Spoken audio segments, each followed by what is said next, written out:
your dad was the MVP for the Sherbrooke St. Francis Club 3 years in a row. 1947-48 season, he had 48 goals, 79 assists for 127 points in 56 games. Members of his team got called up for an NHL opportunity, but he didn't. Now, how do you handle that when you've had that kind of a season? How do you handle that? It's sad. I mean, Mhm. what can you say? That's systemic racism at its highest.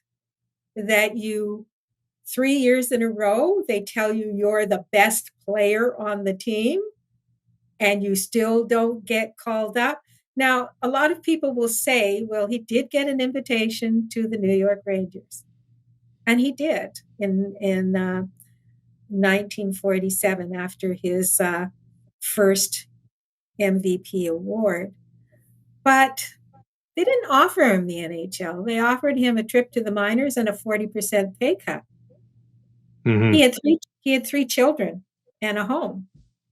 So how, if you think about yourself in today's terms, would you accept a job for 40% less?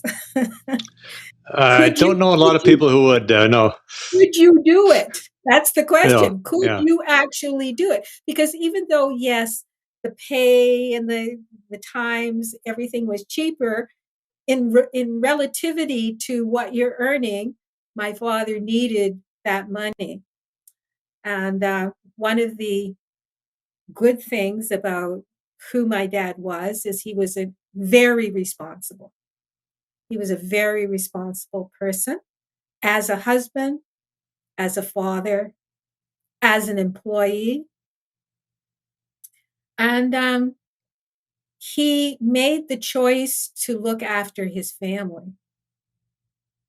He did want to be in the NHL. There's no doubt about it. He talked about it many, many times. I want to be there.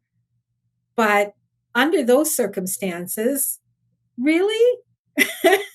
And it No. angers me. It has angered me for a long time when I hear some people saying, well, if he had just done that, maybe he would have made it into the NHL and maybe blah, blah, and maybe, and maybe, and maybe. But he was dealing with the reality of life. And it Right. hurt.